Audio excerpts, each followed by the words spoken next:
since we've sort of talked to everybody that's here. So I think we can start the meeting at 7:05. And the first item of business is the minutes for the April 12th meeting. So hopefully everybody's had a chance to review them. I have, and they look okay. So if there's not any comments, I'll entertain a motion to accept them, or if there's comments, that's fine as well. I'll move approval of the April minutes, 27th, was it?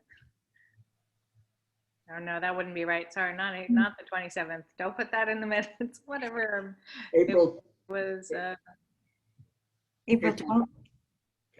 April 12th. Okay. I can second that. Okay.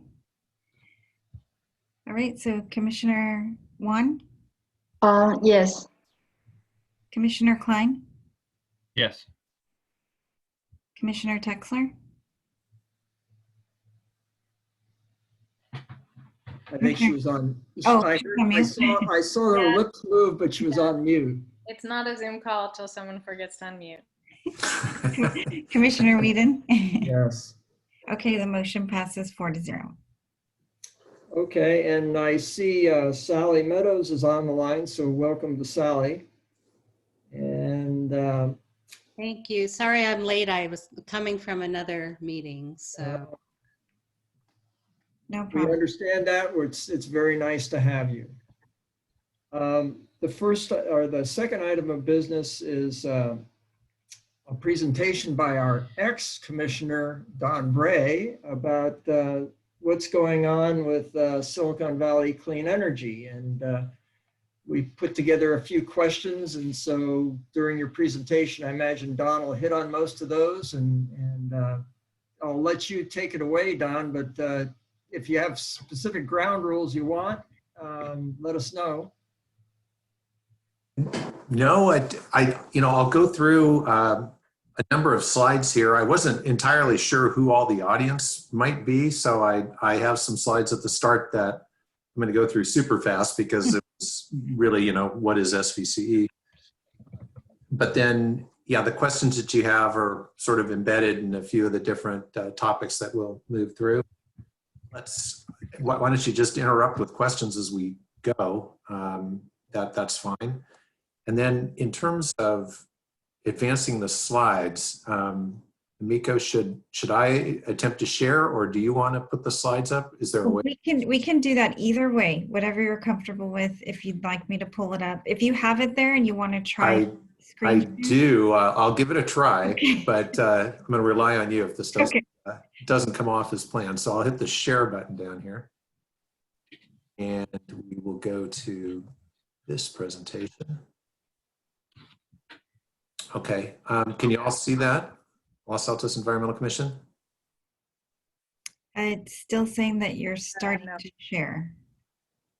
So it might be uploading. It is. There it goes. Okay, you can see it all right? Yep. Okay, I'll try to do slideshow now. That'll make it a little bigger. Sometimes this works, sometimes it doesn't, but see, can you all see that? Yes, that worked. Bigger? Okay, great. All right. Well, it's a pleasure to be with you here tonight. I was saying earlier, sort of like old times on a Monday night. I put together a presentation. We'll do a quick SVC overview, as I mentioned. We'll talk about what some of the impacts have been, specifically in Los Altos, working with SVCE.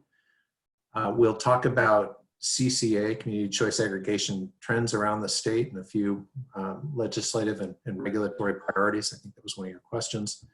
But we'll talk about our power supply and a bunch of new projects that we've originated. And then we'll talk about some of our current customer-facing programs, what's next for REACH codes and the like. All right. So as you know, we were formed by 13 Silicon Valley communities back in 2016, and we officially started serving customers in 2017. So we've been up and running for a little over 4 years now. The way it works, we buy power onto the grid on behalf of commercial and residential customers here in our service territory, but PG&E continues to deliver the power. So the bill still comes from PG&E, but the service is in a sense split into two parts: generation and then transmission and distribution. We are locally governed, of course. We are a not-for-profit public agency. Nisa Figor is our current board director from the city of Los Altos. She's doing a great job. She replaced Jeannie, who'd been with us pretty much since the start, I think. So, in terms of our impact in Los Altos, this is from our community summary. We do these each year. So this was for last year. We served 12,200 customers in the city between residences and businesses. We saved customers $573,000 last year collectively. We made a lot of surplus payments to solar customers that are generating more than they're consuming, almost $50,000. We represented a 99% reduction in utility-related emissions via clean energy. And we'll talk about how we're doing GHG-wise in a couple of slides. We also did a lot of crediting to low-income customers. So we $100 bill credits partway through last year to CARE FIRA customers, which is a low-income program. We also credited qualifying small business accounts, $250. This was to help reduce the impact of COVID last year. And then we also set aside about $150,000 for community investment in energy resilient facilities.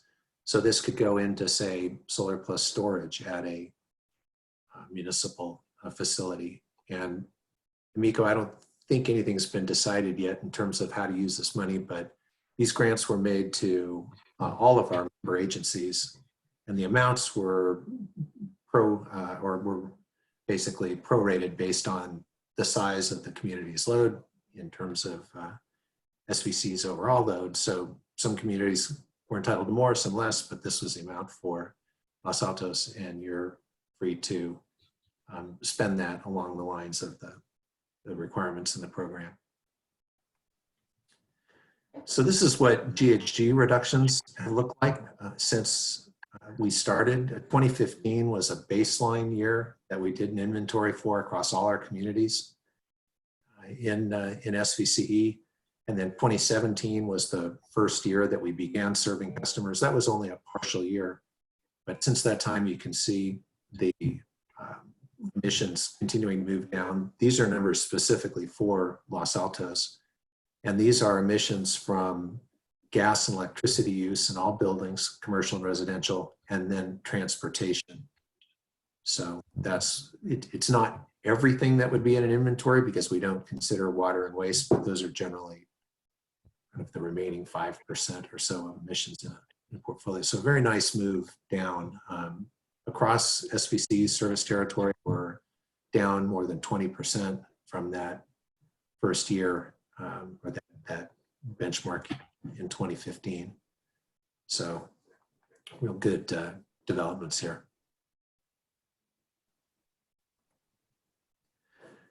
In terms of what's going on with CCAs in California, we have seen a huge growth in the startup of CCAs. We were the 5th or 6th one that went live, but there's now 24 in California serving over 11 million customers. So upwards of over a quarter of California's population now served by CCAs. So definitely a very significant trend in the industry. In terms of legislative and regulatory priorities, we've really been lining up behind electrification. So think fuel switching, encouraging electrification in transportation, electrification in buildings. So we're working on a lot of policy in that space. And then PCIA transparency is another big issue for us. PCIA is the power charge and difference adjustment. It's what CCA customers have to pay to PG&E for PG&E power that is no longer price competitive, but that was purchased because they assumed you were going to be a customer at the time. Kind of a long story, but it is a big item in terms of cost. And I'll show that to you on this slide. So this is a current residential rate comparison. Is our standard carbon-free product, 50% renewable energy, 50% carbon-free hydro. And then you see the PG&E price, which is just a little bit more, but less renewable. And then our green carbon product that's 100% renewable at a little bit of a premium. But the line with the arrow on it there is this power charge and difference amount. And you can see that it's almost $21 on the average residential monthly bill. And our generation is only $31 versus PG&E's $52 in generation. So that difference, that $21 difference, is how far PG&E's generation rates are out of the money. So really significant number there. And this PCIA, again, we're required to pay. It's a black box. It's all sort of governed by the CPUC, and it's gone up a lot over the last several years. So we're really concerned that this needs to be made much more transparent. We need to know everything that's in that rate because we're paying it. And it is actually going to be, it's moving through Sacramento now in a bill that is sponsored by a lot of different interests, including the Silicon Valley Leadership Group, the CCA community. Pretty much everybody wants to see more transparency in this PCIA number because it needs to go down and it's going to make power less expensive for everybody. So important regulatory issue there. Don, I have a question on that. There's very limited, I understand that there's very limited information on it, but wouldn't, the novice like us expect that would go down at some point to zero because all those contracts that PG&E has would run out, and so therefore, they don't have any dead assets, if you will? Yes, you would expect that. But the issue is a lot of the contracts, of course, are 20 or 30-year contracts. And, we're only 4 years in now. So, yes, you would expect over a long period of time that will go down. But, we're really working hard to project that number and model it into the future. And we see it going down fairly significantly, like maybe down by 20% or so when Diablo Canyon closes, because that's one of the big contributors to this, these high rates that are being paid for through this indifference adjustment.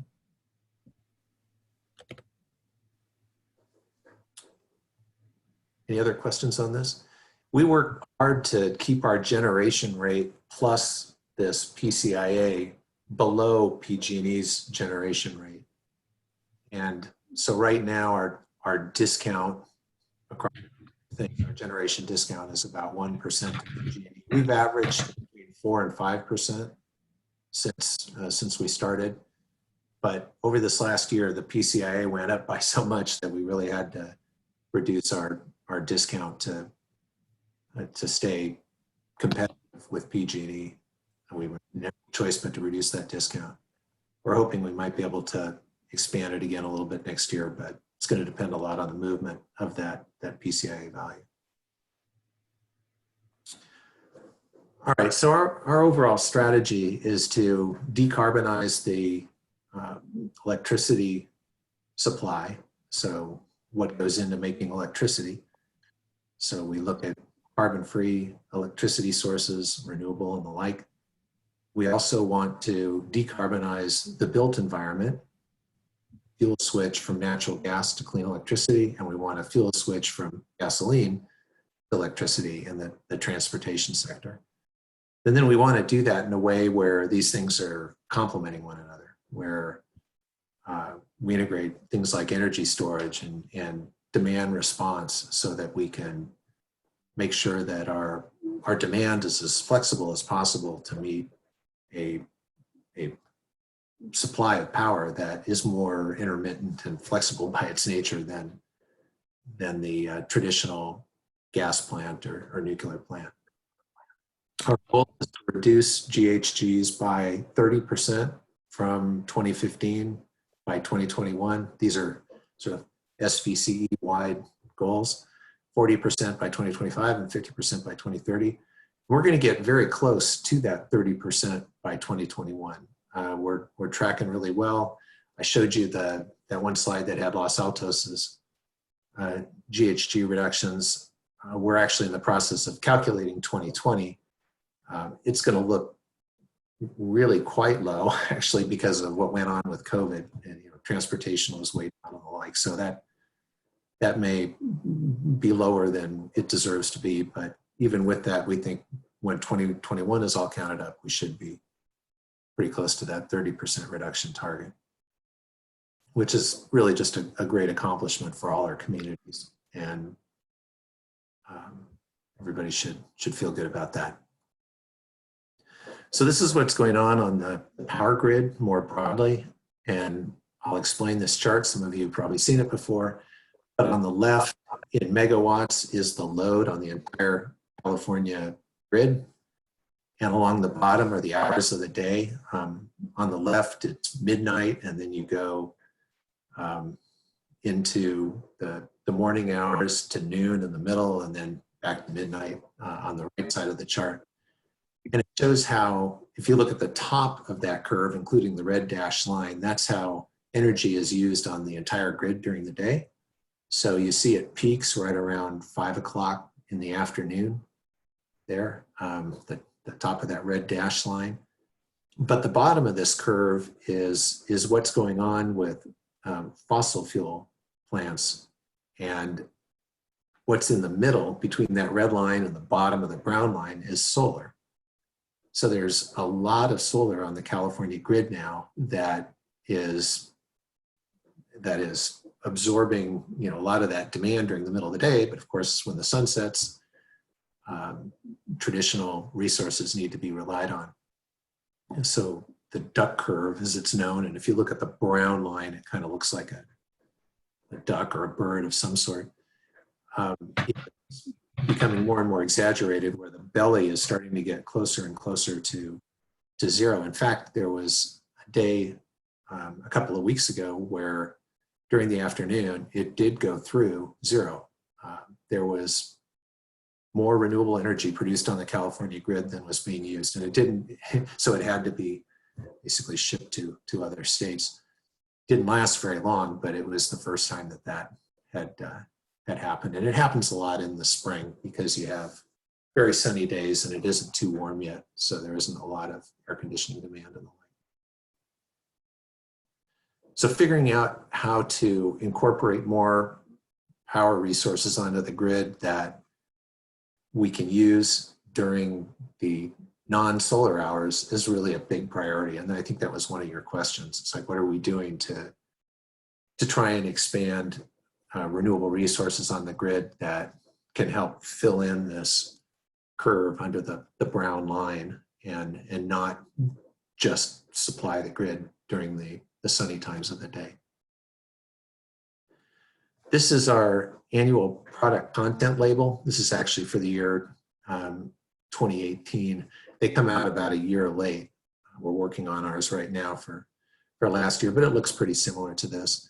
And you can see that in this case, a little over half of our resources were from qualified renewables, and then 46% from hydro. That's for Green Start, which is what 98% of our customers buy.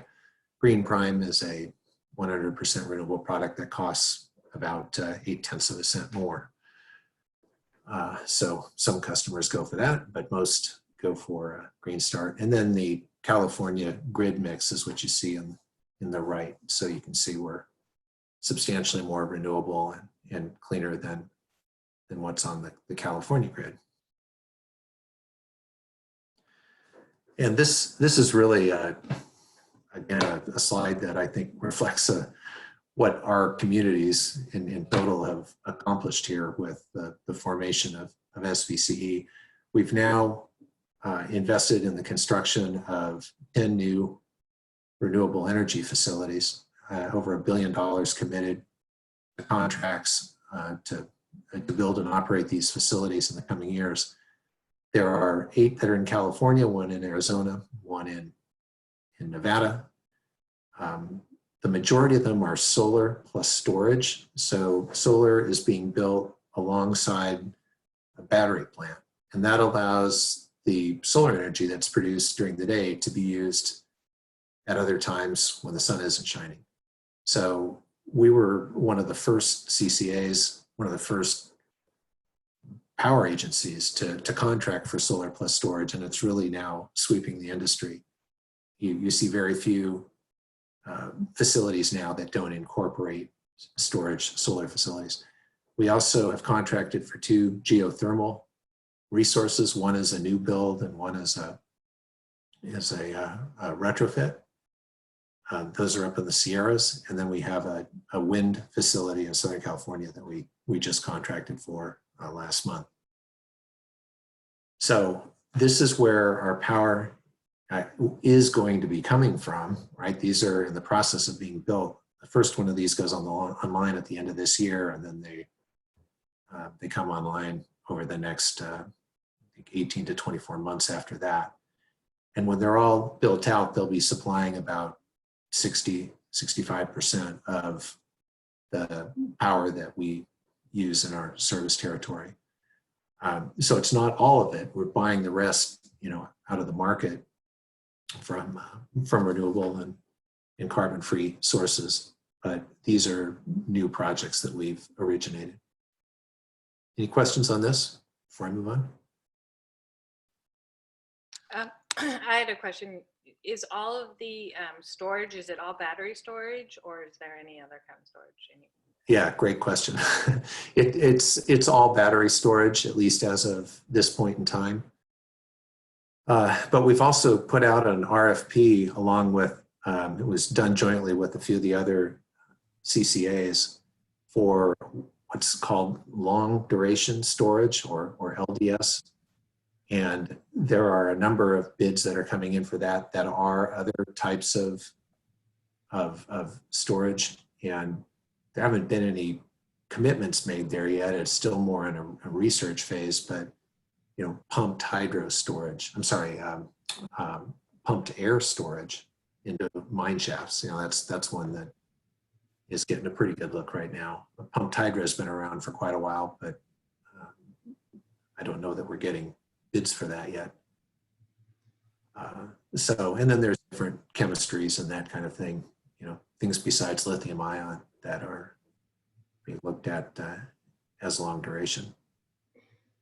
As Silicon Valley evaluates these types of storage facilities, you're looking beyond just the efficiency of the storage. You're looking at other environmental issues that may be created by the storage. Because, you pumped hydro, for example, can be a efficient and good way, but a lot of these, at least some of the proposals are in areas where you need the water, and so they're mining water, if you will, to do that at environmental detriment. And so I guess I'm asking or posing a thing that I assume that you're looking at the environmental sustainability of the storage nature that you'd be considering. Yeah, pumped hydro is it's especially hard to get permitted for some of the reasons that you're mentioning. And anytime water is involved in California, there's so many demands for that resource.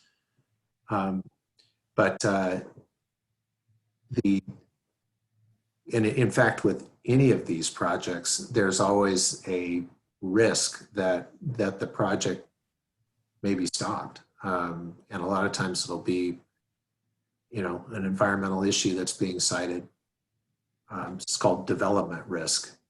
And so, you know, as we look at these technologies, especially if we get to the point of, say, investing in a new long duration storage technology of some sort, really understanding and thinking through development risk, you know, the kinds of things that you're mentioning, and you know, whether there's any likelihood of those sorts of challenges emerging.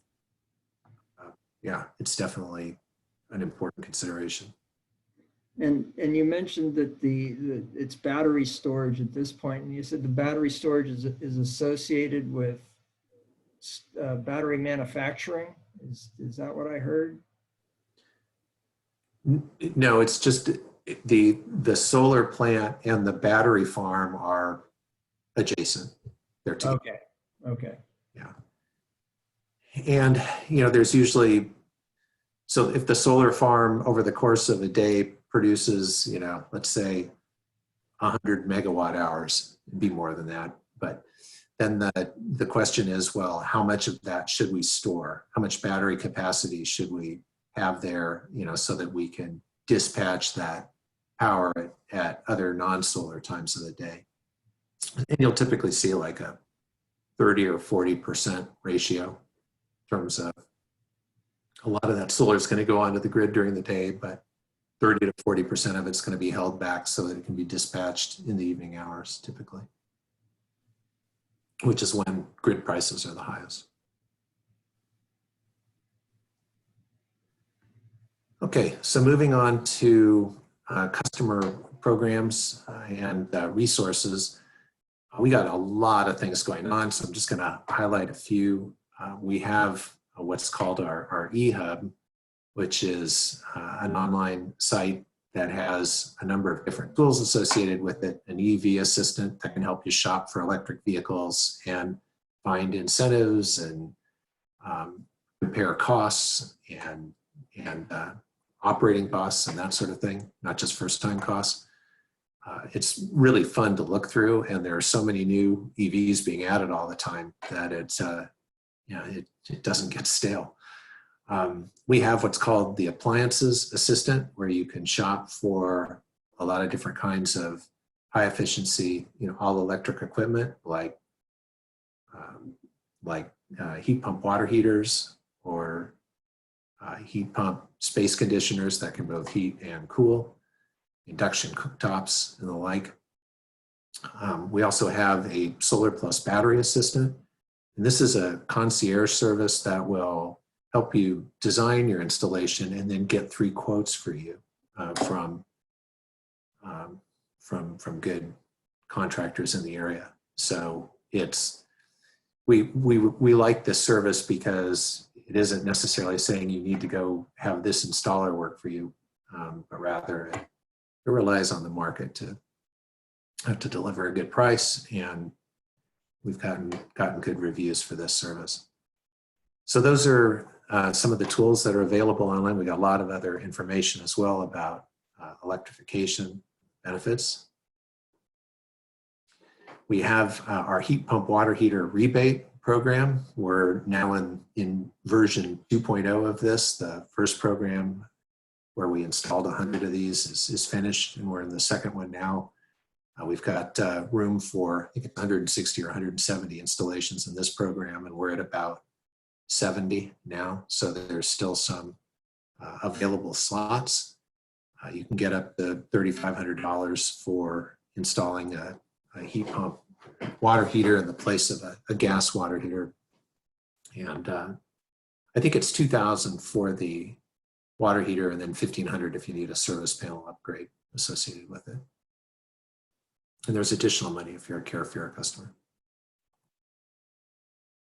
We have a new program called Lights On Silicon Valley, and this is a partnership with Sunrun. They're a big solar installer, and they install solar plus storage. Then if you enroll your battery, which means that some portion of your battery's capacity can be held back and used at critical hours of the grid, you can get an additional $1,250 incentive. And that's through a deal that they have with us. So that's another one that's coming. We did the big Reach Code program, as you all know very well. Maybe Don and Laura in particular, being on the front lines here. Los Altos approved a Reach Code last year. We had 11 of our 13 jurisdictions approve Reach Codes, which is really just remarkable. And I'd say with maybe 5 of them did all electric Reach Codes, and another 4, including Los Altos, were mostly electric. So gas still allowed for some convenience items like stoves and fireplaces. Many of these jurisdictions also put an EV Reach Code in place.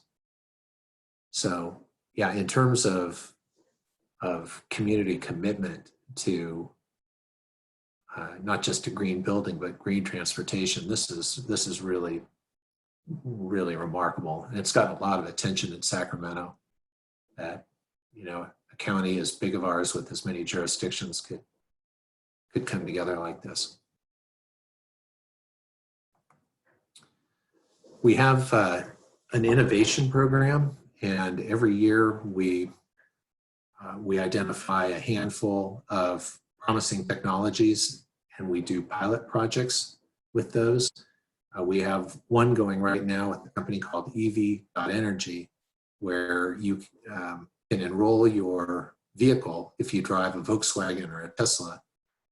And when you plug in, the charge will be managed through this EV.Energy application. And you load it on your cell phone, and then the telematics in the vehicle communicate with your application on your phone, and you can charge at optimal times relative to your time of use rate, so it helps you save money.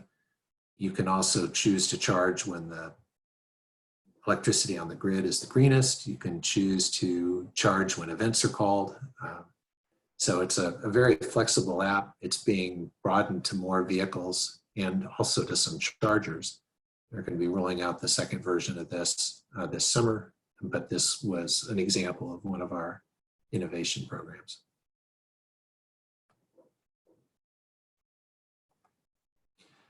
Then I'd like to close just talking briefly about the time of use transition, and some of you may have heard about this, but in June, any customer that's on a tiered electric rate is going to be moved to a time of use rate. And about 80% of residential customers are on these old tiered rates. So this is a big deal. This is what a tiered rate looks like. Your, say, first 300 kilowatt hours in a month, you pay a set rate, and then that rate goes up as you go into your second tier, as you use more electricity over the course of that month. And if you get to, I think it's like 1,200 kilowatt hours in a month, then it really kicks up to this high usage surcharge. And this is the way electric rates have been largely, and the idea here is that it encourages conservation, but what it doesn't encourage is you to use power at the best times during the day, when electricity is the cleanest and lowest cost. So enter the notion of the time of use rate. Time of use rate charges you more at certain times of the day. This is the default time of use rate, which charges more between 4 and 9 p.m. and then a flat off peak rate at all other hours of the day. So this is what everybody's going to be moving to. If you were on the tiered rate, you would have received a notice from PG&E telling you about this move. You can elect to go back if you want to your tiered rate, but in pilots that we and other agencies have done, very few people do that. They'll usually stick with the new time of use rate. And based on when you use power, you can save money doing it. but very important from the standpoint of what's going on the grid, and that duck curve that I mentioned earlier. This really encourages people to try to use power to wash their clothes, to charge their vehicle, whatnot, in times that aren't as impacted on the grid, where there's a lot of fossil fuel use between 4 and 9 p.m. So that was what I had in terms of the prepared remarks. We just open it up for questions. While other commissioners are thinking about their question, I'll ask the first one. And that is, Don, I know you're probably, or your group, within your group, you're watching what the new set of building efficiency standards are going to be, or building codes are going to be. And I was just wondering if you could talk for a minute about any premonitions you have about how they're going to come out, or where the leaning is, and then what the plans for Silicon Valley Clean Energy are, to, go with REACH codes, the second phase of a REACH code, if you will, for the next building code cycle. Yeah, great question. I'm not as up to date as I'd like to be on exactly where this is, but when I was looking at it, at least as of a few months ago, the bet was that the code wasn't going to go all electric yet in the next code cycle. It would continue to encourage moves in that direction and pre-wiring and all that sort of thing, but that it wouldn't outright, require all electric construction, at least in all building types. I haven't heard anything differently, and of course that raises the question. Well, if we want to continue to have the REACH codes that we have now, and if they're more stringent than even the new building code, we have to go through the process again of reinstituting the REACH codes as of the next building code cycle. So that would be sometime next year for 2023. So yeah, I'd be interested in what you all have heard on this, if you've heard anything more aggressive in terms of what might be coming. But no, you're summarizing about what I've heard thus far. But what I was wondering is do you anticipate that Silicon Valley and Peninsula Clean Energy and some others will do some work like they did before to yes, do some front end work to help all the cities formulate revisions to their REACH codes? Yeah, that's definitely on our roadmap, affectionately known as REACH Codes 2.0. But yeah, what form that takes, of course, is what we're talking about here. And is it reinstituting pretty much what the communities had before? Maybe some tweaks. A lot of it's going to depend on what's in the new code too, of course. Well, the experts that Silicon Valley and Peninsula Clean Energy that brought to bear help the cities. So certainly we would encourage that type of assistance again. Mm-hmm. Yeah. Don, you don't think Nico and I can just, second time's a charm? We'll be experts at it ourselves. Depends on how thick your skin. Past you all, but yeah, I think one of the questions will definitely be what is the REACH this time, especially if the code is continuing to move in the direction of all electric. It may not be as big of a REACH, or maybe you look at certain aspects of the REACH code that you have and you say, well, we want to up those.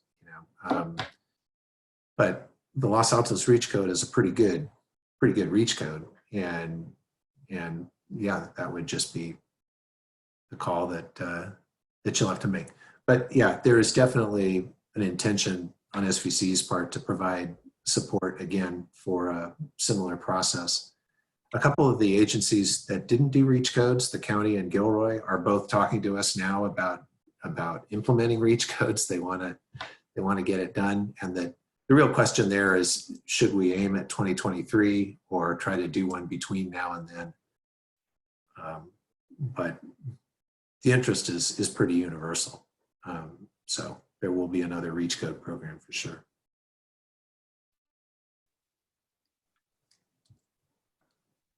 So Go ahead, Laura. I had a quick question and a longer question, but who sets, or how does the solar reimbursement rate for PG&E versus SVCE compare? Well, I'm presenting to the board on that on Wednesday night. It's funny you asked that question. So right now, PG&E's or SVCE's reimbursement rate is very generous compared to PG&E's.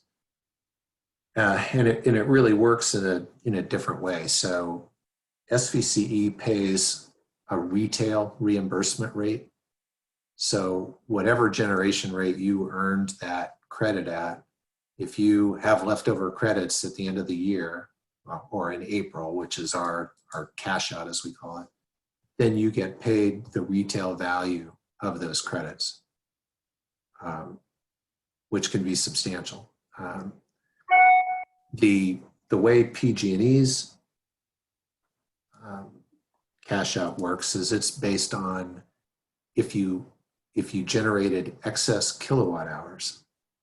So it isn't so much about the relative value, against a time of use rate.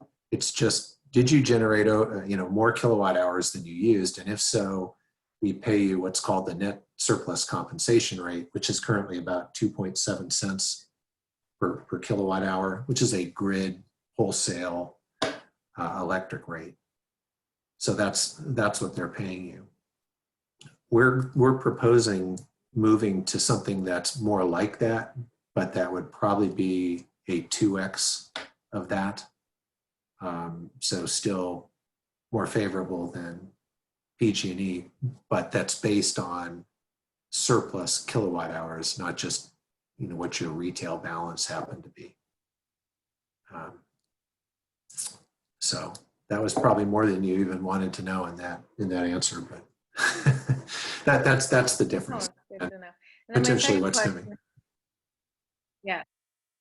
Well, it's one of those things I always think I should know, and then I think about it and I don't know. I heard somewhere, and this falls into a broader question about, there's been some pushback by, I don't know if it's at the state level, about the benefit that solar customers are able to get in terms of cheaper electricity, but that's not socially equitable because lower income people can't afford to put solar. So given that, do you have programs that are specifically targeted for lower income folks to get solar, or other programs to address the social equity side of the equation? So great question. Right now in Sacramento, the NEM, Net Energy Metering, NEM 3.0 proceeding is underway. And it's anticipated that there will be updates to kind of the statewide net metering policy. I mean, the way that the actual net metering calculation works, not just the surplus compensation, but the real part of NEM. So that's being debated right now. There are a lot of different proposals on the table from all the parties that are involved, but there is generally a recognition that there's a cost shift going on, like you say, that solar customers to some extent are being underwritten by non-solar customers. So there's concern about that. There's also concern about equity, that more customers that have solar are wealthier on average and are getting this additional benefit. So what seems to be taking shape at least in terms of the interests around NEM 3.0, is to try to introduce more of an equity component into NEM generally. How that'll happen, you know, is still being sorted out, but that seems like it's going to happen. So, you know, we would certainly be following that, or we would emulate that when that happens.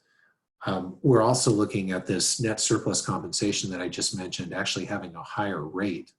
So I mentioned a 2x rate, or 5.4 cents, making that 2.5 times for CARE-FIRA customers, so income qualifying customers. So just, again, trying to recognize that there are those distinctions out there.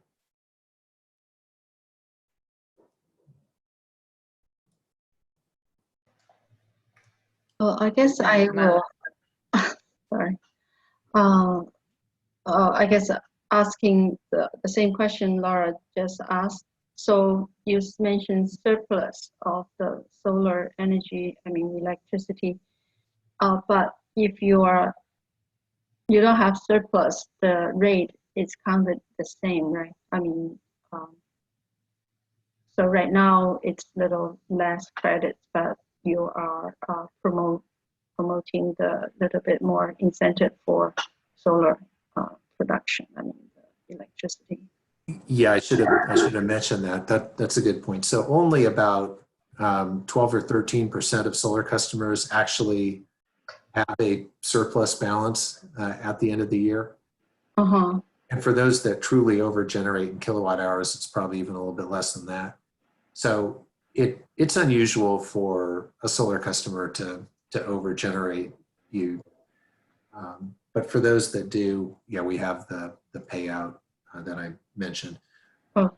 For all other solar that you produce and net meter, our net metering works just like PG&E's does. You get full retail credit for your net metering in your net metering calculation.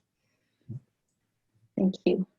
I have just a question for renewable source for like I guess the new investment or the new plants for solar energy and for wind and for geothermal. Are they all same level of I guess cleanness or efficiency? I don't know. That question is the right question. So they're all clean. And what's interesting is geothermal can sometimes have emissions associated with it, depending on the nature of the geothermal plant. But the one that, the new one that we're building, for instance, it's closed cycle, so it doesn't emit anything. So it is really clean, just like the wind and solar farms are. So yeah, they're all very good. similar and very clean. Okay. Yeah, and you know, one of the things that's interesting too is the prices for power from these different resources varies quite a bit. And that's one of the really challenging things for our procurement team to manage. So geothermal tends to cost more, but it operates 24/7.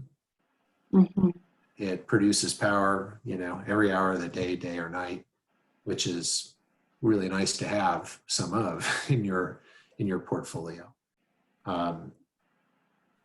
Wind also operates, you know, in many, depends where your facilities are, but in the Midwest, for instance, wind is strongest during the night. So you get a lot of value from wind overnight.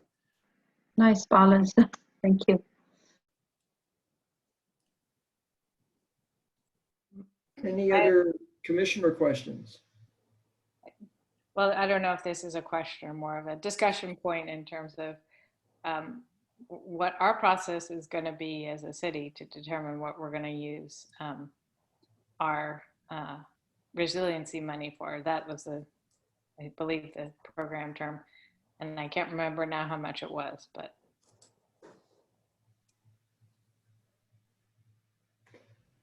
Miko, I may have to punt to you on Laura's inquiry. I'm not familiar with that. The last that I do know is that they were looking into it for our EOC, but I think it didn't qualify. There's certain requirements that it needs to meet.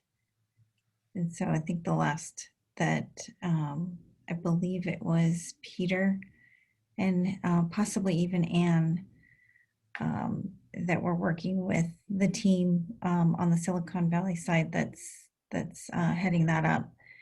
And that was, I think, the closest project that would have qualified was the EOC. Unless we had a backup, a battery power folded into the new EOC in terms of providing for that part of emergency operations, providing for backup power.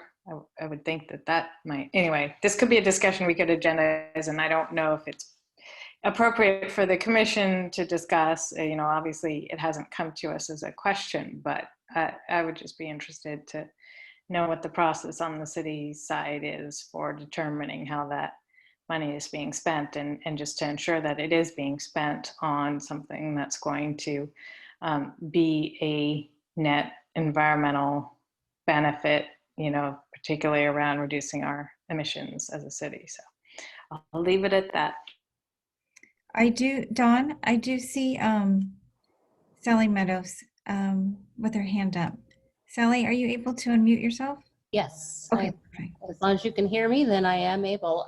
So I was going to say, I don't know. I think that Laura and Amiko, you might have been talking about two different things, because the EOC was something that we used to submit to NISU for some grants, some federal grants, and we didn't get those. I don't think those were called resiliency funds. And so if you're actually talking about the CARES Act, where Los Altos will get 5.6 million over a couple of years, those aren't necessarily earmarked for environmental purposes. They're more to be at least somewhat related to COVID impacts on the city. So, but I'm not sure what the resiliency funds are that you're referring to. So maybe I misunderstood you, Don. That I understood that it was $100,000 that you were saying.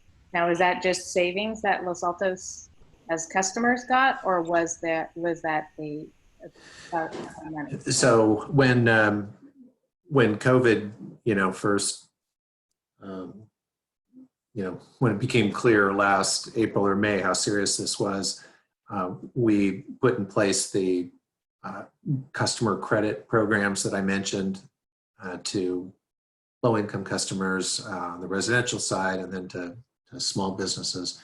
We also set aside $5 million for this resiliency initiative across our 13 member communities. And then that money was apportioned based on, the size of the electric load in each community as a percentage of the whole. So Los Altos is about 3% of SVCE's load, so it was entitled to $150,000 for resiliency investment. So it's money that's available to the city for certain prescribed investments. Battery storage at an EOC would be, I would think, would be a good example of how that could be deployed. But I don't know the specifics of what was looked at in Los Altos. Sounds like that qualified for some reason. No, I think we might be talking about three different things. We're up to 3 now. Okay. Well, I think we're up to 3 now, because we're Right. up to federal funds for Los Altos, which don't have to be environmentally related. We had a grant opportunity, which we put the EOC up for a federal grant, and that did not qualify. But the resiliency funds I hadn't heard of before, and I think Amiko or somebody, it's worth looking into to make sure that we don't lose the opportunity pursue that, because I know Councilmember Weinberg had been very interested because Jan Pepper twisted his ear about just not going with the diesel generator for the EOC, but to look at some sort of cleaner source. So I think it's worth following up on that. But while I'm on the floor, can I ask a question? Which is sure, go ahead. Yeah. okay. So I've looked at SVCE's program. In fact, I'm an alternate on the board, Oh, but great. of course Mayor Fliger is serving, so I haven't had to show up in any of the board meetings, but I've been trained. But the more times I hear it, the better. My question is around battery storage and solar. So battery storage is very expensive. All the programs seem to, like the one that SVCE touted, are combined with put in solar and get your battery storage. But a lot of people, including the N of one, myself and my husband, put in our solar batteries less than a year ago, almost a year ago, and battery storage was still too expensive. So what's going to be done to sort of backfill the storage capability for those who've had solar for, actually some people have had it for, maybe a decade even, but we have all these producers and we don't have a lot of storers. So what is the thinking behind improving that ratio? Great question. Yeah, there are a lot of solar installations out there without batteries, and you're right, they are expensive. They're probably cheaper generally, and that's a relative statement, to install when you are doing your overall installation. But to go in and retrofit a battery is not inexpensive. We do have a promotion through that solar concierge service online, where if you install a battery, you can apply I think it's $1,250. I can't remember the exact amount. I think it's that amount, to a panel upgrade if you need one.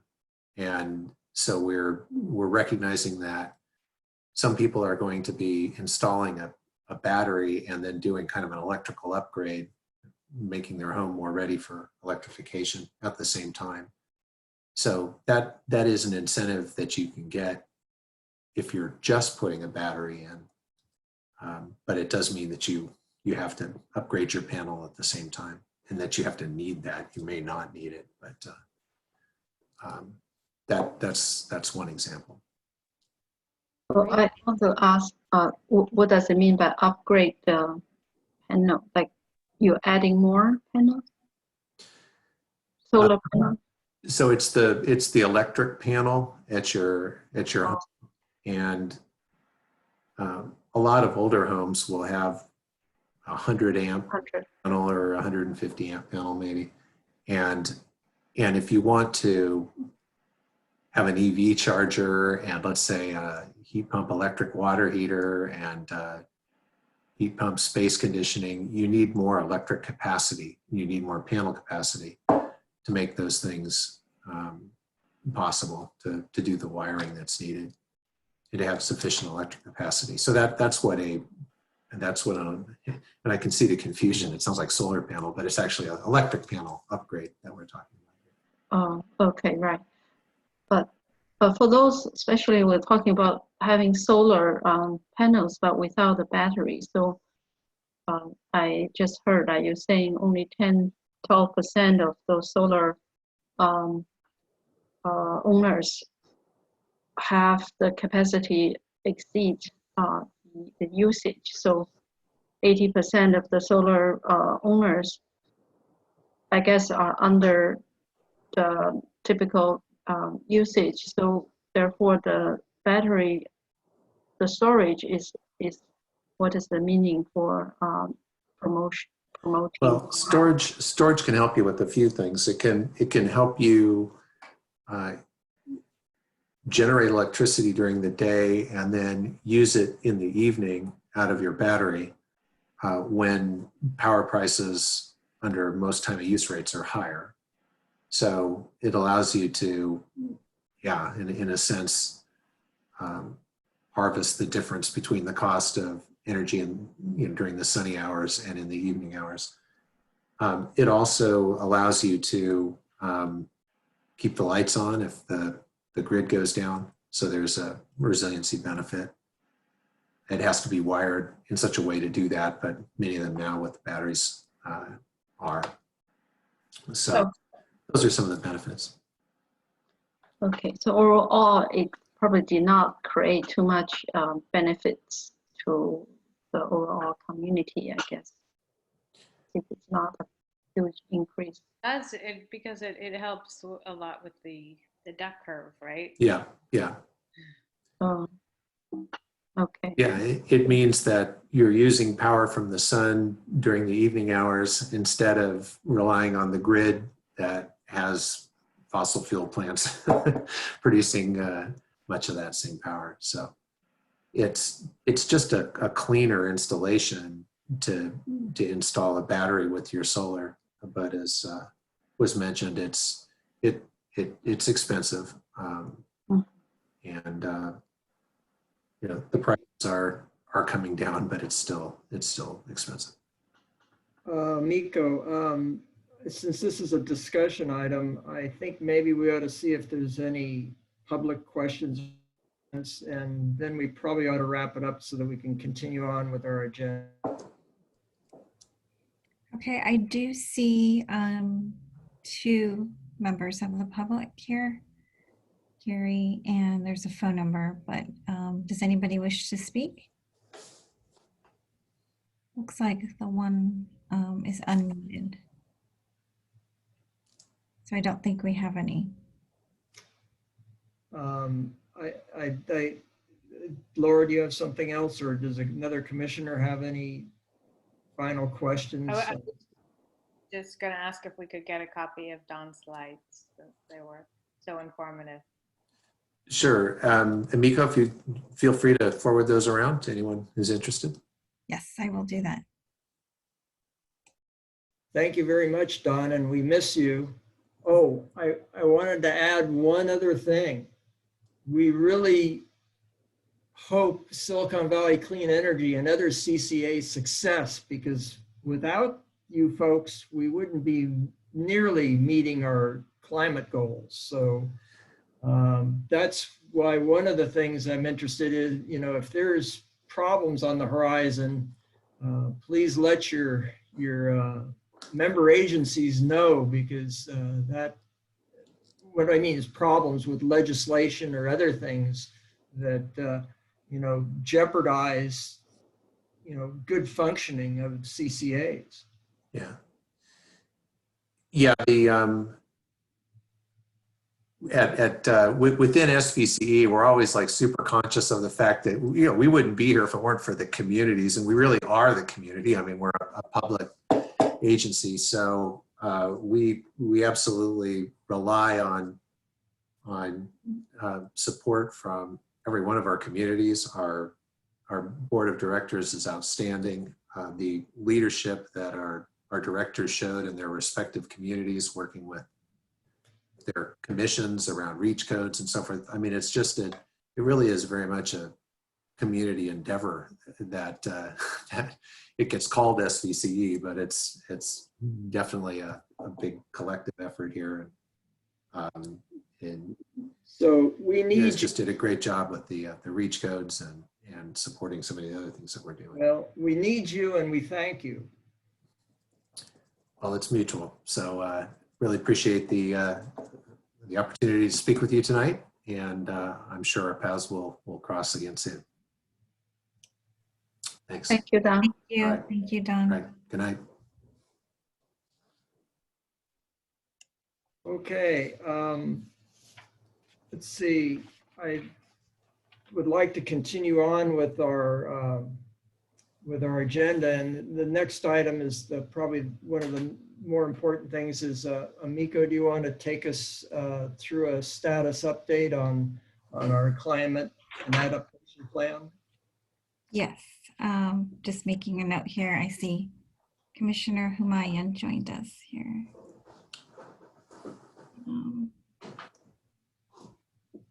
Sorry to join late.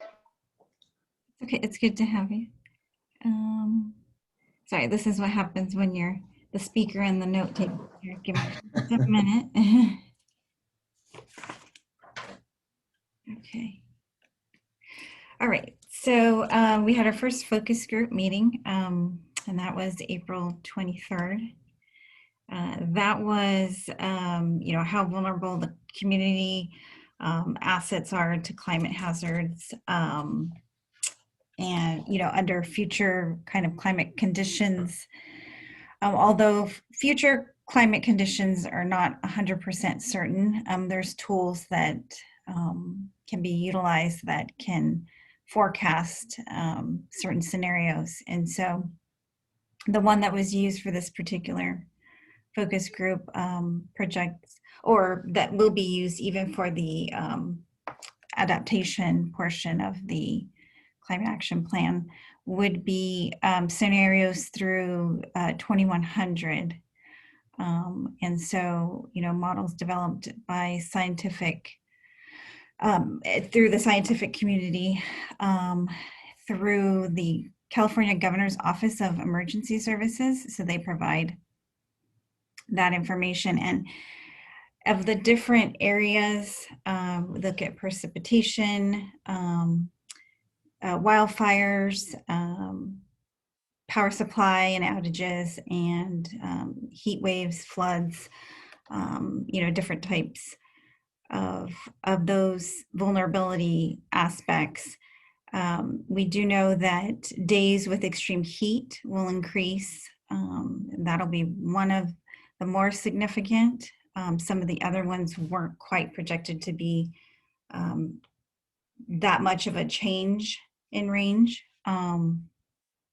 And actually, see if I can share here. Well, actually, you know what? Let me see if give me just a second. I'm going to try to pull up here. So while I'm talking, you can look at this.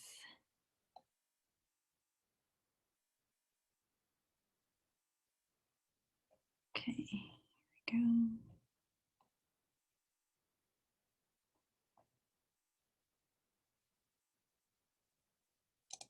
And let me know when you can see this. Is that coming up there? It should say framing the assessment. Yes, it's up. Great. So as I said, some of the assets and community sectors looked at, so the natural environment, built environment, economy, and then the vulnerable populations. The climate hazards, as I explained, temperature, extreme heat or drought, precipitation, and flooding, wildfires, and then air pollution. And so before the focus group, to the internal leads and the subcommittee, we were surveyed about, potential, what natural assets, located in Los Altos were most important to the quality of life. And so a couple of things that came out of that, were the Hillview Community Center, the native landscape, Shout Park, Redwood Grove, bike path. These were some of the things that were also discussed during the focus group as well. Focus group that included the leads. In addition to that was the stakeholders. So there was, I want to say, 4 groups. And for that first one, so a couple of the things that came out of that were that Redwood Grove is obviously an important natural asset, but both under threat from wildfire, and there are things that the staff is, addressing with those concerns. Creek flooding is an issue, the stream bank erosion, and then with another thing that was brought up was the CZU and Paradise fires, that although the location of those fires were pretty far from Los Altos, that the air quality was really significantly impacted. And so those were some of the things that had come out of that discussion, as far as, you know, them looking into ways to, what are things that we can do that can alleviate some of that, but then also how does that affect the vulnerable populations as well? And then the other part was the built environment assets. So housing, schools, transportations, utilities, and some of the question that was asked, is there specific facilities or assets that are important to Los Altos? And so a couple of things that came up was the retail district, restaurant district, routes of egress, the bus barn theater, the history house, and historical buildings, those types of things. And trying to move two things at the same time here. The economy sector was the third one, and that was the restaurants, school districts, real estate development. So outdoor space is important to the quality of life, and an economic asset for the downtown area. So poor air quality will keep, you know, people in their homes. So these are some of the comments that had come out of that discussion. Protecting housing will protect the key revenue, as that is property tax. And so economy, climate hazards. So some of the things that had come out of that, listing vulnerable populations that we know of. So elderly, people with chronic medical condition, children, and people with disabilities. Also, one thing that was mentioned is, you know, there's a lot of day laborers that come in to Los Altos as well. And so they're exposed as well to some of these like extreme heat and air quality as well.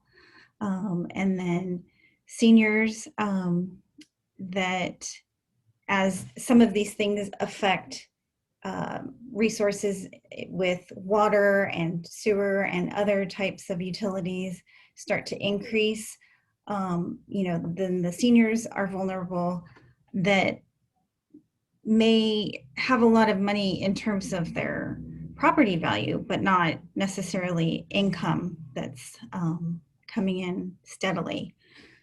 And so those are some of the things that were brought up as well. And assisted care facilities having backup generators, or some, you know, sort of backup system. And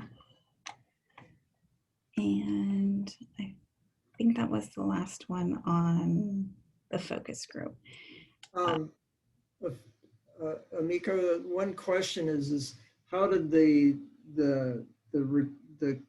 responses from the focus groups correlate with the responses from the working group?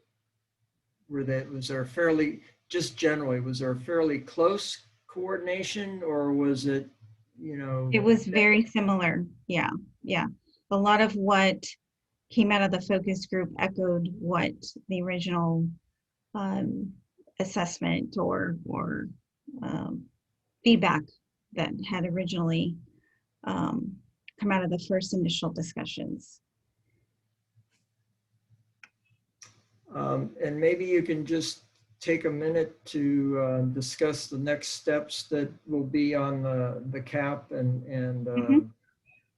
then I'll see if there's any questions from commissioners for you. Okay, so we are going to have a second focus group. That one will be, the topic of that will be the gap analysis. So that'll focus on reviewing the delta between the current status of initiatives or emissions and then what might be needed to reach some of those goals. That'll be more towards the end of May, so that'll be May 21st. And we're working on getting the invitations out for That would be the commissions, so the Complete Streets Youth, Park, Rec and Park, and then the Los Altos Youth Climate Action Team, Los Altos High School Green Team, Greentown, Los Altos Property Owners, Chamber of Commerce, LAVA, and then we're also scheduling the workshop for June. The current date for that is June 18th, just tentative in case we need to move that around, but it should be generally around that time frame.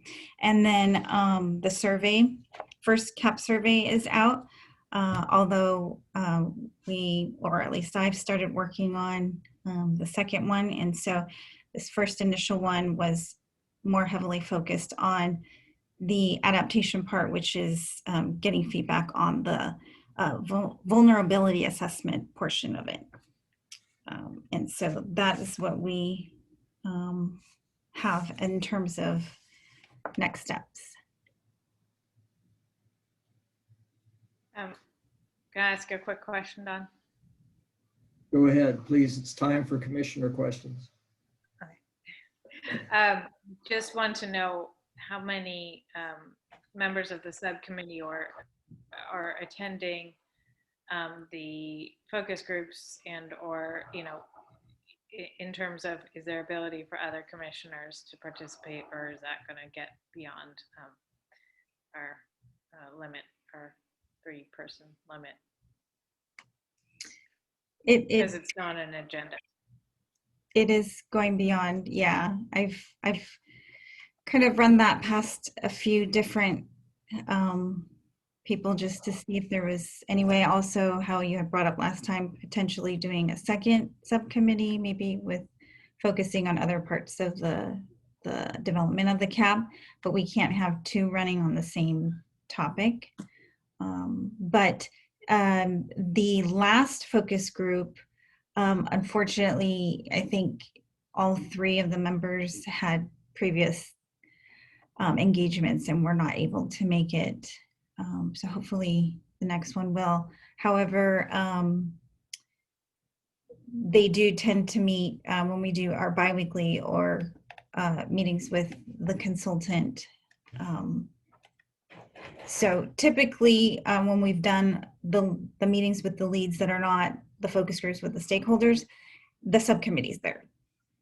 Just this particular focus group one, they weren't able to make it.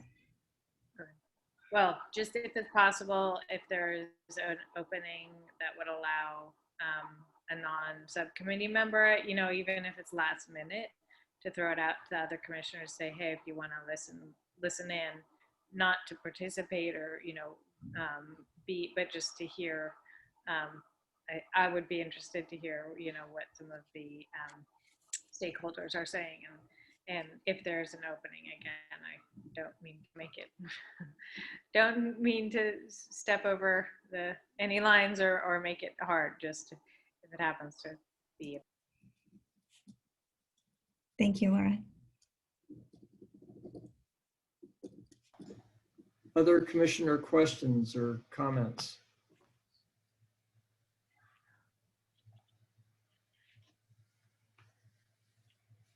This was more of an informational item, so I don't know if we need to see if there's public comment on this. Should we, Amiko? Sure. Let's see. Let me see who's here. Looks like We have the same. And you can use your raise hand icon or unmute yourself. No questions from me tonight. Okay, Gary. okay. I think I'd like to move on in the interest of time. And I'll briefly go on and see if there's, we have a few more items on the agenda. I was not planning to go through our work plan in detail, but now is the time if commissioners have any questions, comments, or regarding current work plan items that they'd want to bring the rest of the commission up to speed on.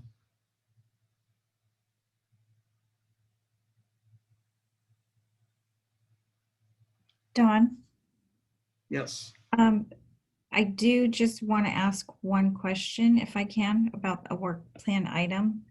I know Sure. that last month it was discussed that the solid waste subcommittee was going to reconvene or even maybe potentially have new members or switch out members. And I just wanted to check in with Lay. I think she had mentioned putting together maybe a draft for some current conditions and then research on best practices for waste diversion. And so I just wanted to know if that would be something you would have soon, and then we can circulate before the next meeting, so that maybe the next meeting, then we can have that on the agenda. If I'm remembering correctly, I think that's what I remember. Yeah, I was so little bit I guess the impact the second shot, but anyway, I was feeling very bad that I didn't draft it already, but I think if there's a chance that we would try to get it together next meeting, I'll be happy to take that. And I missed that discussion phone meetings with Don and Laura, so I don't know if you have discussed anything that we need to know. I really apologize for that. We actually decided, sorry, Don, I'll jump in. I don't know. We decided to defer until you would be available, since, you know, it was kind of your idea and something you were very interested in. So we didn't want to go ahead without you. I see. Thank you. Yeah, apologize for that. Okay, well, let's keep this on, and Lay, if you want to put together something in a draft form, Laura and I would be happy to meet with you as a subcommittee to bring some information forward to the commission. Sure, yes. Okay, why don't we move on to the next item, and this has to do with Assembly Bill 1346, and Laura at the last meeting expressed some interest in that along with myself, and so I'm going to put the floor over to Laura if you want to pick up on introductory of this. Yeah, I mean, this is pretty simple. I mean, I think we, you know, talked about Assemblyman Berman had introduced this bill that would basically get rid of gasoline powered small off-road, whatever, small off-road engines or whatever it stands for, SOAR equipment. And we as a commission would be in total support of that. So I went ahead and wrote the letter that that we are recommending to submit in support of the bill. And I think we also talked a little bit about perhaps having the council also endorse it. You know, it's pretty straightforward, and you know, I tried to talk a little bit about our particular circumstance as a city who's, you know, been working for 30 years to try and implement our gas-powered leaf blower ban, and how difficult it is to do as a city by ourselves. And so having these, you know, heavily polluting engines basically phased out over time would be very helpful for us in terms of our goals. So I don't know if there's any more to say on that. Hopefully everybody had a chance to look at the proposed letter, and I think obviously we would want to have the commission approve it before we would send it off in any official capacity. Yeah, I think that's a good introduction, Laura. I think what I'd like to do is open the floor up for comment from commissioners on the letter itself. And then once there's agreement on that, I think the secondary question is, and Amico would have to work on this through staff, is to how to issue it on behalf of the Environmental Commission. So it'd be a recommendation for staff to issue this letter on behalf of the Environmental Commission. And I think the second part of that would be also staff as to whether or not they wish to get or bring this further up to council about support of it as well.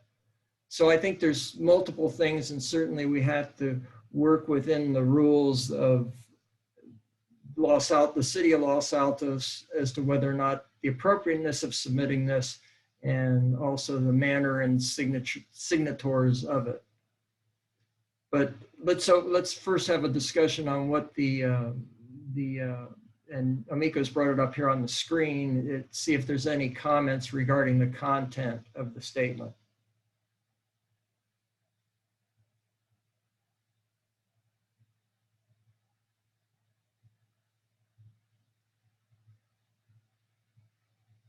I guess you did a perfect job, Laura. No comments. Either that or everybody hates it and doesn't. Any discussion amongst commissioners?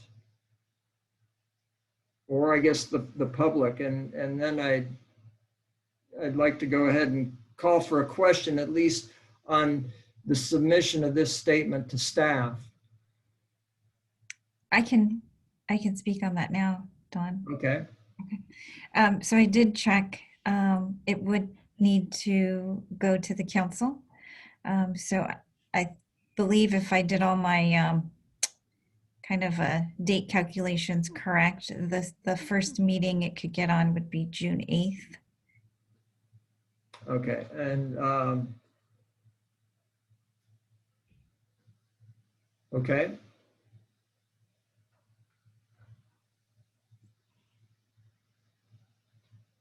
Is there, so it's submitted and it'll probably go out under city signature then. And what we'd be doing here is just a recommended statement from the Environmental Commission. Yeah, we could actually have both. As far as I was given direction, staff doesn't actually have to sign it, but it still does need to be reviewed by council. Okay. Okay, any, again, I guess I'll call it as any questions, comments, or modifications to the statement. And then maybe if there is none, then I'll propose a motion. But first I want to hear if there's any questions or comments. Public comment? Sure, Gary, we'll take public comments as well. So speaking on behalf of Greentown, we 100% support this. It is so difficult to ask neighbors to be part of the package of endorsing or enforcing, I should say, the leaf blower ban. And we've tried very hard to do that, and working with the gardeners, and it's just, it's a real battle. So this would be so helpful and get the job done. Thank you for doing this. Thank you, Gary. Any other comments? If you'll indulge me then, Laura, I'd make a motion on it. And I guess I'd move acceptance of the statement and submission to staff through the process for approval. And with that, I would like to include that the subcommittee, which I guess was Laura and myself, that the commission would provide the subcommittee the ability to make requested changes in the statement. So it doesn't, you know, they're non-substantive changes, so that if it has to be edited or modified in some way, it doesn't have to come back to the full commission. And so I guess the term might be non-substantive edits of the letter. So approval of the letter and non-substantive edits by the subcommittee. I second that. Any discussion on the motion? Then why don't we call for a vote on it, Amico? Commissioner Ryan, Yes. Commissioner Klein,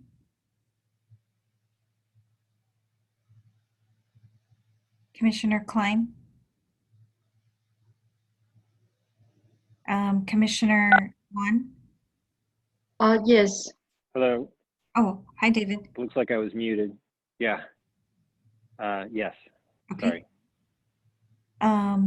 And I think I heard Commissioner Juan say yes. Yes. Commissioner Texler, Yes. Commissioner Whedon. Yes. Okay, motion passes 5-0.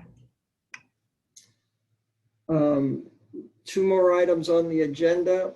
One, we have a scheduled meeting with California Water Service for a presentation in June.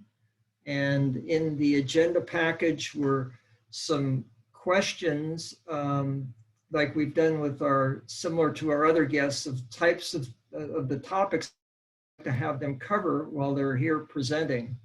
And so I'd like to open discussion by the commissioners if there's anything, corrections to those requests or questions, and also, any additions to them.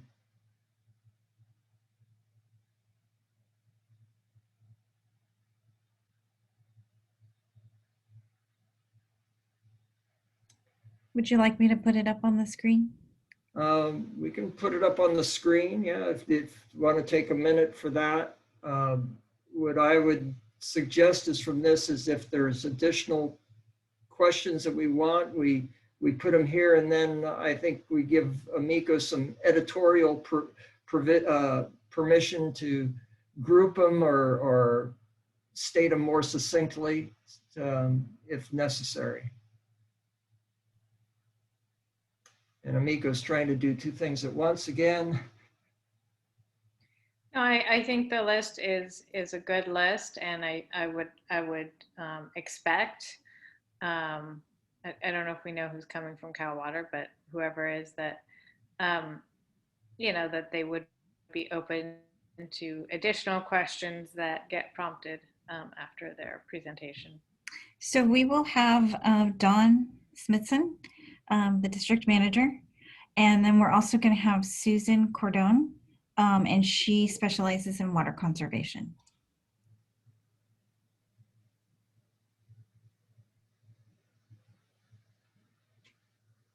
And, we didn't have really a lot of questions and topics prior to, so, feel free to comment or send me suggestions on what you want changed on here.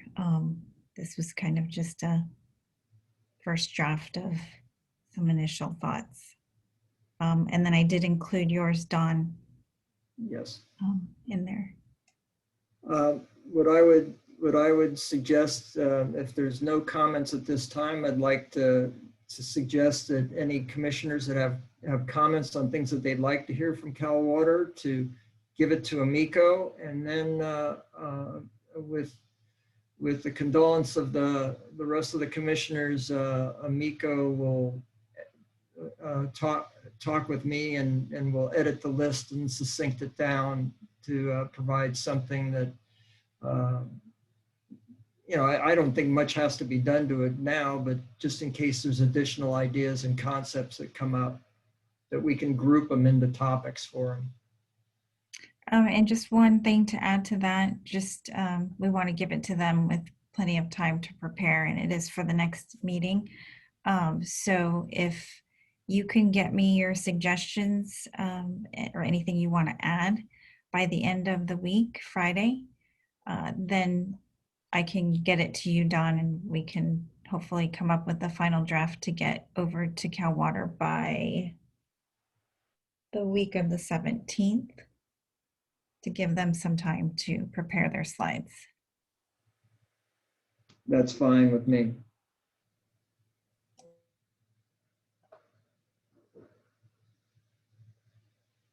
Okay, hearing no comments, I think we have a plan of action on that. That brings us to staff updates, and I'll throw it over to Amiko. Okay. The first thing is that next month is election.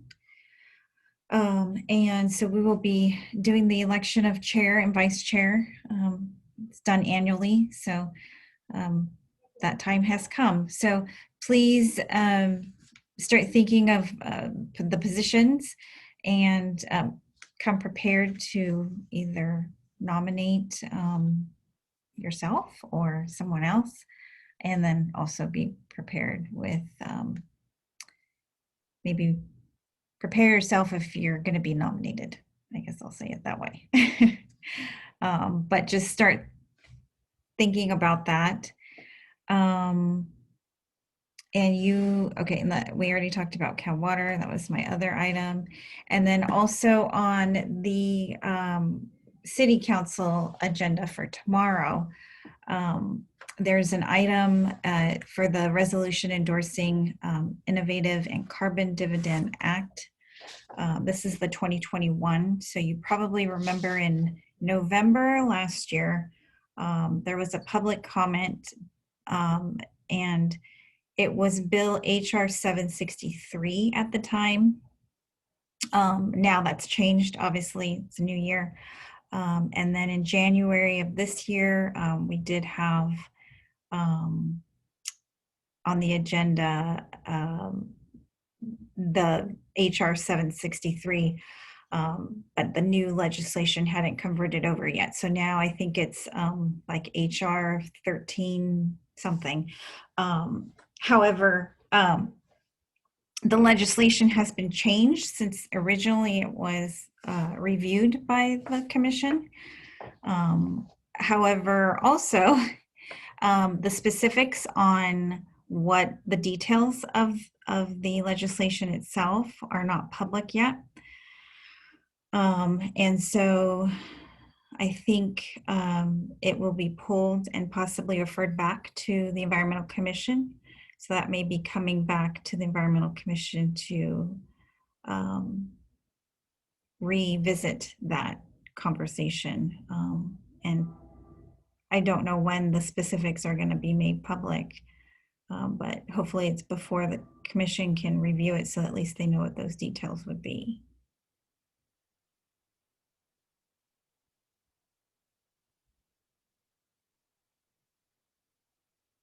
I hope I wasn't on mute. No, okay, I wasn't. Nope, you did fine. Any questions or comments to Amiko? And I think, thank you, Amiko, for giving the commission a heads up on that item on the agenda tomorrow night. I have my hand raised. I'm not sure that you can see it. Oh, no, I didn't see your hand, Sally, but go ahead. Yeah, so I just want to make sure that we have a representative from the Environmental Commission there tomorrow night for the consent items.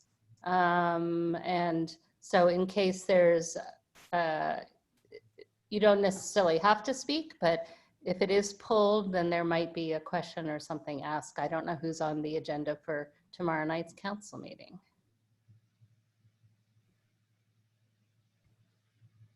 I am scheduled to attend council meeting tomorrow night. So I'll be sure to be there, but I have to review the bill. I guess I'm not so familiar. No, and I wouldn't necessarily, I don't think you have to review the bill. I just think you should be prepared when the consent calendar comes up and if there's some questions, but I mean, as Amika mentioned, the text of the bill isn't even available publicly yet, so there's nothing to review. So we'll see what happens tomorrow night, but it would be good that someone from the commission is there that can potentially take direction back. And I know, Amiko, you'll be on there as well, but just in case that's pulled. Certainly, yeah. Yeah, Amiko is going to be there. Unfortunately, I'm going to be out of town for the rest of the week, or else I would also be there. But I think Amiko is knowledgeable about it, and hopefully Sally, she can answer any questions along with Lay that may come up. Sounds good. Amiko, anything else on the staff updates? That's all for me. We do need some candidates. I think on the staff updates, we need some candidates for the next couple of meetings. We need May 25th and June 8th. We'll start with May 25th. Anybody for May 25th? Laura? I can do May 20th. Yeah. Thank you, Laura. And June 8th. I haven't done one for a while, so I'll volunteer for June 8th. Okay, thank you. And then I believe the April 13th and the April 27th meetings, that was Commissioner Delagnu and Lou, and they're not here for updates. Or Well, actually, I reviewed, or I was there for April, I guess April 21st. April 27th? Oh, 27th, yeah. Oh, okay, great. And so there are two special proclamations from City Council for first to honoring Earth Day, and that was a very very nice, and I guess really like celebrating the I guess the successful event. And Amiko has presented a little bit of a snapshot of that event, some photos from the exhibition, I guess. And a second special proclamation City Council made is to honor Green Team Los Altos, great effort made for the community and for the the community, for the school. So, and suppose I guess the two students leaders spoke during the meeting. So that's all. Thank you, Lay. Amiko, anything to wrap up on city staff updates? Oh, Laura, yeah. No, I thought you were wrapping up the meeting, but Just making sure Amiko's has concluded the staff updates, and then we'll quickly take the last couple items. I'm good. Thank you, Don. Okay, do you want to make a comment, Laura, on commissioner reports and comments or potential future agenda items? yeah, I just had real quick, I guess under the, it is kind of under the work plan. I've done two, hold on, sorry about the background noise. Two presentations, one to Greentown Los Altos, and then this week I'm doing one for Rotary, just a quick, 10-minute talk about the Environmental Commission's work. And so a little bit of public outreach about who we are and what we're doing. And I trying to stress very much the CAP process and wanting public input on that. So just wanted to throw that out there.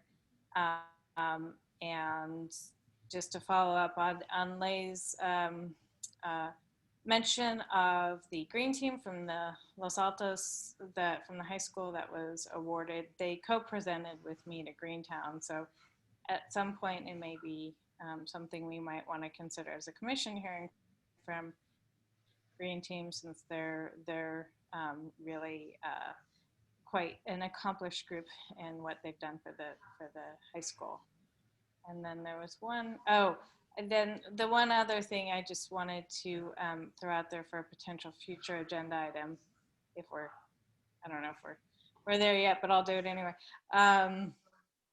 Just that struck me when we were on the call on the joint meeting with the council, that you know, there's a lot of overlap between our work and not only the work of Park Commission, but in Complete Streets, but also the Youth Commission. And I don't think that's something that we've really thought that much about, how we can collaborate more with the Youth Commission's environmental justice work. So just perhaps something for a future agenda item. Yes, there were. I agree with you, Laura. There was a couple of things that came up during the meeting with City Council that we should perhaps. There was two suggestions on things to consider, and one had to do with gray water infrastructure and building permit issues. And I was looking for my notes, and there may have been another one. I know, Miko, you may have made some notes on those couple items that the council expressed some interest in. We should probably, I guess, Miko, I'd look for you to make a little bit of a lead as to whether or not these are some things that, you know, staff would sort of pick up and do, or if they would like the assistance of the Environmental Commission in those items that were brought up as what the council expressed interest in. So if I recall, one of the items was the Lehigh expansion plan. Yes, and that was one, and the gray water infrastructure was another. And I'm sorry, I don't have my notes right here in front of me, and so I can't remember. I thought there may have been a third. I can't remember the third one either. Those were the first two that came to mind. They were talking about waste separation and proper disposal, which really goes in with what Lay was, the next step of what Lay was doing. So that was the third. I found my notes. So those were the three that I heard during that meeting. And so I think those are, we should consider those as future agenda items. And Amico, perhaps maybe we discuss which ones or you know, to bring to the agenda of the commission. Okay, should we get input now on those three, any of those three? Yeah, the one on Lehigh, I expressed, well, I guess we should get input, but during the meeting, I expressed the need to sort of define the scope of what they may be looking at to do regarding Lehigh, things that staff should be doing, or they want staff to do, or staff with the assistance of the Environmental Commission or the Environmental Commission itself. The problem is so large.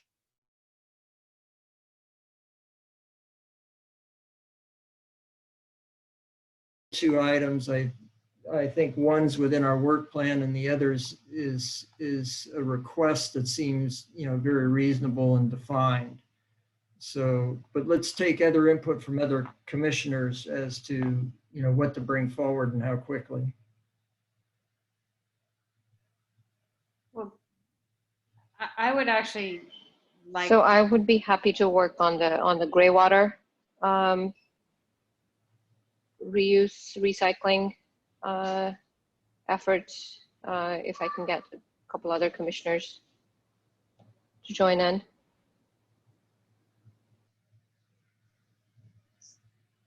So could I request that I feel like we need a little more process around this, like agendize maybe next meeting, Yes. 10 minutes Yes. to talk about these 3 topics and then figure out what we want to do with each. And yes, I understand that, like solid waste, it's already in our work plan, we're already working on it, but, do we need to, redouble our efforts or make it a priority or whatever? I don't know. I just feel like we need a little bit of space in the agenda to think through how we want to address those specific items that the council brought up, expressing interest in, and how we're addressing each one of those. And that would just be my recommendation. I think that sounds good. Yeah, I think that's good. Miko, maybe we put an agenda item to discuss those 3 topics at the next meeting. Okay, we can do that.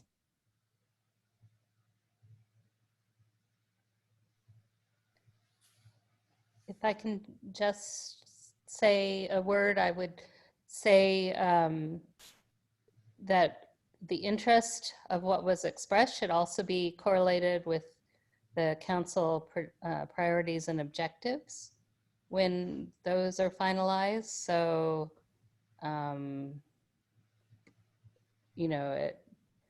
there could have been ideas and enthusiasm expressed that may not actually hit the level of what is prioritized in terms of objectives this year and or next. So it's probably good to take that information and then compare it to the direction, Amiko, that staff might understand from the objectives. Okay, got it. Councilmember Meadows, do you know when those objectives might be done? Well, I think they're coming back. So we have a whole bunch of objectives. I mean, way too many to accomplish, which is part of the problem. And like gray water wasn't on there. And then if you add that, what happens to the other 45 objectives, right? Or I'm pulling a number out of the hat. It's not necessarily 45, but it's coming up when the budget comes up, because any talk about prioritization also ties in with the budget and, effort that we can put behind. So I think the budget is coming up within the next month or so. So it's probably something, Amiko, that you can run by, the hierarchy to figure out where it might fit, because I would hate for the commission to go spending a lot of time and resource if something doesn't even hit, if the objective doesn't hit the priority scale and there's no budget resource to it. Okay. So yeah, so cross-checking against, to that process, I think would be important, and John Mangiano and Brad Kilger could give some insights. Okay. Thank you. Thank you for bringing that up. Yeah, sure. Thank you. Those comments are helpful.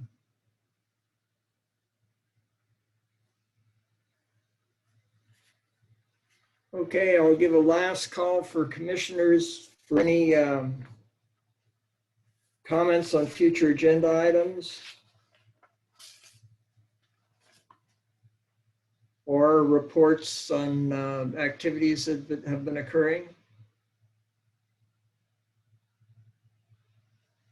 Hearing none, Amiko, I guess we can adjourn then. 1 minute to 9. 1 minute to 9. We got to call it before 9 o'clock. Well, I thank everybody for their attendance tonight and participation, and look forward to a month from now, speaking with everybody again, and working on the next project. Thank you. Bye-bye, everybody. Thank you. Thank you. Bye-bye.